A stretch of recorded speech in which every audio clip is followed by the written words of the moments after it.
Assalamualaikum, Namaste, Sat Shri Akal. Welcome back to your on YouTube channel. This is me Saima Peerzada and you're watching Saima Peerzada Direction channel. तो कैसे हैं आप लोग दोस्तों? आज का वीडियो हम देखने वाले हैं एस जे शंकर के बारे में। एस जे शंकर जी के बारे में आपको मालूम ही है कि वो फॉरेन मिनिस्टर हैं इंडिया के, और फॉरेन मिनिस्टर ऐसे हैं कि जिनकी वजह से इंडियन मतलब आप वर्ल्ड वाइड देखें जो फॉरेन पॉलिसीज हैं वो इतनी कोई ज़बरदस्त है कि उसमें आप इंडियंस की इतनी रिस्पेक्ट, इतनी उनकी जो हर बात को माना जाता है, रखा जाता है, वो एस जे शंकर जी का उसमें बहुत बड़ा हाथ है।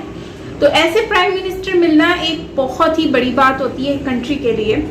और इंडिया में एस जे शंकर जी को मतलब वैसे भी बहुत ज़्यादा प्यार और रिस्पेक्ट मिलती है बिकॉज ऑफ उनके काम की वजह से। सो आज का वीडियो भी इसी से रिलेटेड होने वाला है। तो हम जानेंगे एस जे शंकर जी के बारे में कि कौन है वो, शायद उनकी हिस्ट्री के बारे में हमें जानने को मिलेगा, उनके जो मतलब बचपन से लेकर जो लाइफ है उसके ऊपर, और माइट बी इन फ्यूचर वो पीएम के तौर पर भी सामने नजर आए।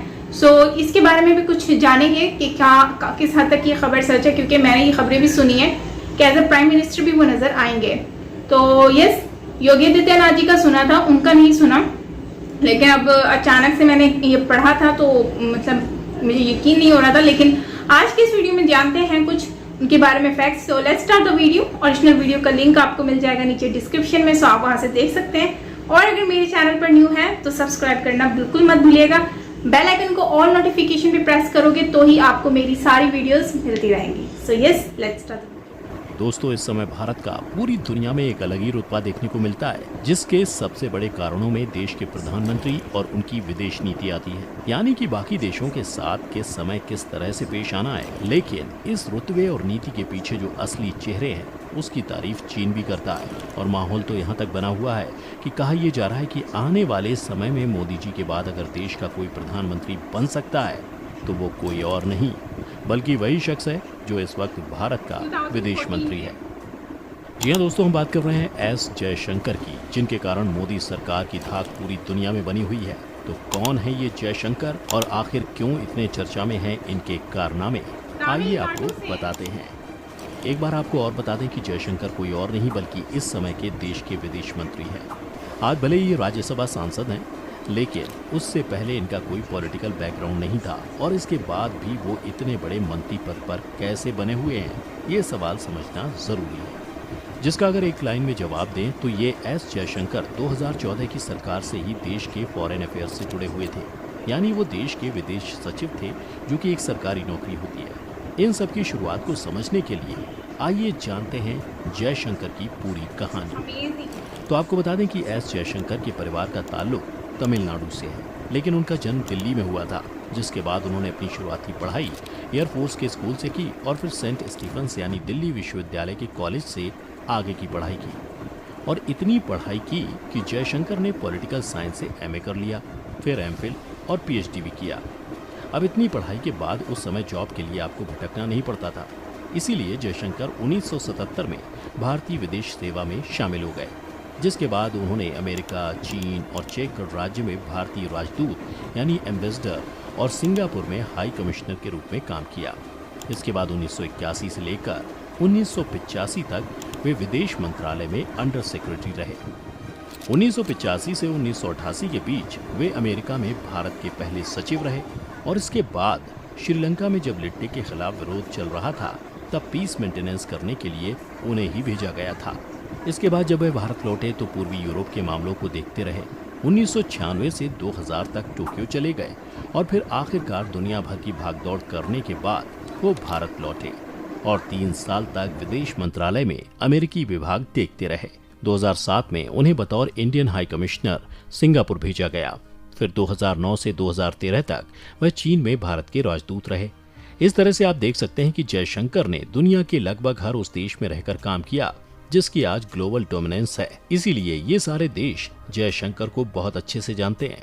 अब अगर उनकी सबसे बड़ी उपलब्धियों की बात करें तो जयशंकर ने 2007 में यूपीए सरकार द्वारा साइन भारत अमेरिका परमाणु समझौते पर बातचीत करने में अहम रोल निभाया था। यानी अगर आज हम बिना किसी रोक टोक के एटॉमिक रिसर्च पर ध्यान दे पा रहे हैं तो वो कहीं ना कहीं जयशंकर की ही देन है। इसके अलावा आप देखते ही होंगे कि चाइना भले ही भारत का विरोध करता रहा हो, लेकिन जयशंकर ने लगातार चीन और भारत के बीच रिश्तों को मजबूत करने का जो काम किया है, उसी की बदौलत आज भी चाइना जैसा देश भारत के खिलाफ जाने से बचता है। ऐसा जयशंकर इसीलिए कर पाए क्योंकि वो चीन में देश के लंबे समय तक राजदूत रहे हैं। इसके अलावा जयशंकर को विदेश सचिव के रूप में भारत और चीन के बीच डोकलाम विवाद को निपटाने के लिए बातचीत करने को कहा गया था और उन्होंने ही बतौर विदेश सचिव इस काम को बखूबी करते हुए झगड़े को खत्म करवाया। जयशंकर को पद्मश्री पुरस्कार से सम्मानित किया गया। अब अगर बात करें मोदी सरकार में आखिर जयशंकर का रोल इतना अहम कैसे हो जाता है, तो आपको बता दें कि मोदी जयशंकर के काम करने के तरीके के मुरीद हैं। जयशंकर और मोदी की जान पहचान उनके पीएम बनने से पहले से है। अगर मोदी से उनकी पहली मुलाकात की बात करें तो वो तब की है जब नरेंद्र मोदी प्रधानमंत्री भी नहीं थे। 2012 में जब मोदी गुजरात सीएम के रूप में चीन के दौरे पर थे, उसी दौरान जयशंकर उनसे मिले थे। कहा जाता है कि मनमोहन सिंह 2013 में ही उन्हें विदेश सचिव बनाना चाहते थे, लेकिन फिर उन्होंने सुजाता सिंह को चुना। लेकिन मोदी ने पीएम बनने के बाद सुजाता के बाद जयशंकर को ही उस पोस्ट के लिए चुना, जिसके बाद एस जयशंकर जनवरी 2015 से जनवरी 2018 तक विदेश सचिव रहे, जिसके बाद अगले टर्म में प्रधानमंत्री नरेंद्र मोदी के मंत्रिमंडल में उनका आना बतौर विदेश मंत्री काफी अच्छा साबित हुआ। मोदी सरकार ने अपने कार्यकाल की शुरुआत में नेबरहुड फर्स्ट यानी पड़ोसी पहले की नीति पर अमल शुरू किया। दोबारा प्रधानमंत्री बनते ही मोदी ने अपना पहला विदेश दौरा मालदीव का किया और उसके बाद वह श्रीलंका और भूटान भी गए। विदेश मंत्री बनते ही जयशंकर ने भी पहले भूटान, मालदीव, बांग्लादेश, नेपाल और फिर म्यांमार, श्रीलंका और अफगानिस्तान का दौरा कर संबंधों को नया आयाम दिया। लेकिन जयशंकर पूरी दुनिया की नजर में तब आए जब कश्मीर से 370 हटाया गया और पूरी दुनिया में उसका विरोध हो सकता था। लेकिन जयशंकर खुद उन देशों का दौरा करके आए और उन्होंने सबको समझाया कि कश्मीर भारत का इंटरनल मामला है और उसमें कोई दखल ना दे तो बेहतर होगा। जयशंकर के इस प्रयास और कूटनीति ने ही कश्मीर से 370 को बिना किसी विवाद के हटाने में मदद की है। अब अगर एक और पहलू की बात करें तो राष्ट्रीय सुरक्षा में विदेश मंत्रालय का कोई रोल नहीं रहा है, लेकिन मोदी सरकार की विदेश नीति की सबसे बड़ी खासियत ये है कि इसने राष्ट्रीय सुरक्षा को देश नीति से जोड़कर इसकी एक अलग ही तस्वीर बना दी है। मोदी सरकार की विदेश नीति का ही परिणाम है कि एक ओर हम इजराइल और फिलिस्तीन दोनों जो आपस में सालों से लड़ रहे हैं, उन दोनों के साथ एक ही समय में बेहतरीन संबंध रखते हैं, तो दूसरी ओर हम अमेरिका, ईरान और अमेरिका रूस के साथ भी अच्छे संबंध रखते हैं। महाशक्तियों के साथ अपने संबंधों को भारत ऐसे बैलेंस करके चल रहा है कि इंटरनेशनल लेवल पर कई देश आज भारत की इन फॉरेन पॉलिसीज पर रिसर्च कर रहे हैं। इन सब का श्रेय अगर किसी को जाता है तो वो कोई और नहीं बल्कि जयशंकर ही हैं। इसके अलावा पिछले दिनों अपने एक बयान के कारण पूरी चीनी मीडिया में छा जाने वाले जयशंकर ने एक इंटरव्यू में सबके सामने ये बात साफ कह दी है कि पश्चिमी देशों की परेशानी पूरी दुनिया की परेशानी नहीं है। इस बयान को देने के बाद से ही उनके बारे में और उनकी नीतियों का बखान करते बड़े बड़े आर्टिकल चाइनीज मीडिया ने छापे।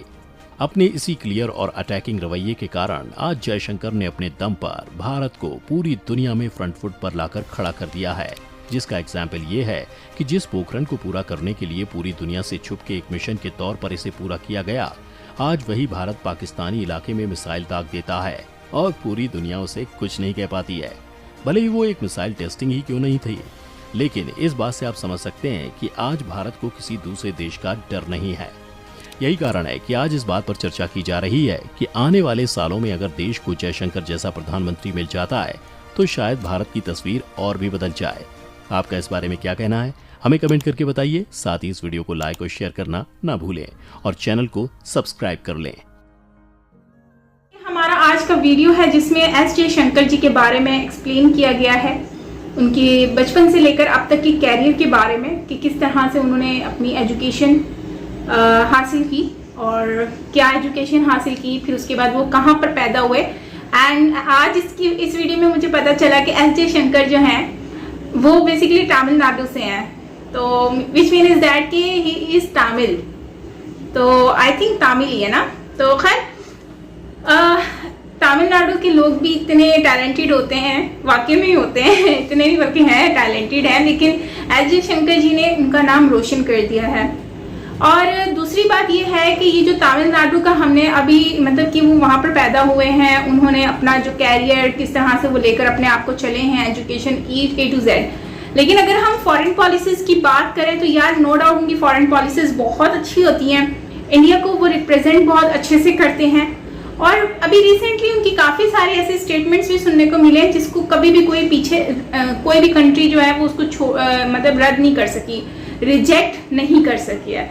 तो जब एक इंसान और एक कंट्री की आप स्टेटमेंट जो होता है वो कोई भी पावरफुल कंट्री भी रिजेक्ट ना कर पाए तो आप समझ जाएं कि आप में पावर है, और वो पावर एस जयशंकर जी की वजह से मिली है। और बहुत सारे ऐसे मामलात हैं जो कि गड़बड़ चल रहे थे अभी पीछे कुछ वक्त जो गुजरा है पास्ट, तो उसमें इंडिया ने जो पाकिस्तान से अकॉर्डिंगली कोई चीज़ हो या फिर चाइना से अकॉर्डिंगली हो, चाहे वो किसी भी लिहाज से हो, उसमें उन्होंने जिस तरह से आंसर किए हैं, सबको जवाब दिए हैं, उस लिहाज से मुझे तो कंफर्म हो चुका है कि बेस्ट है, फॉरेन पॉलिसी इनकी बहुत अच्छी है। और अगर मतलब ये डिजर्व करते हैं इस पोस्ट को, तो इसके बाद अगर हम देखें तो आने वाले वक्त में हो सकता है कि ये शायद नज़र आए एज अ प्राइम मिनिस्टर भी, लेकिन आई बिलीव कि योगी आदित्यनाथ जी आएंगे तो वो मुझे लगता है ज़्यादा अच्छा है।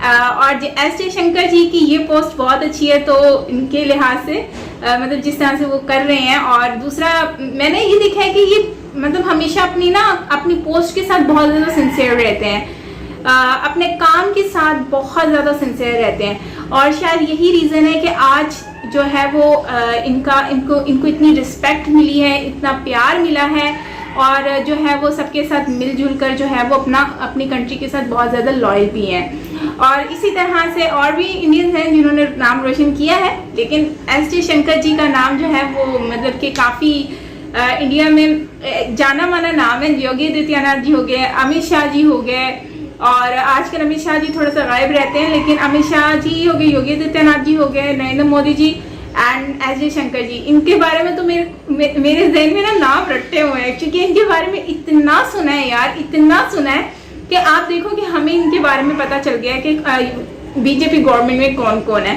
तो खैर अच्छी बात है, अपनी कंट्री के लिए अच्छा काम करना, पॉलिसीज इस तरह से लेकर आना और अपनी कंट्री को हमेशा आगे रखना, बहुत अच्छी बात है। गाइस आपका क्या कहना है कमेंट सेक्शन में बताइएगा। मिलते हैं नेक्स्ट वीडियो के साथ, अपना बहुत सारा ख्याल रखिएगा। Till then take care.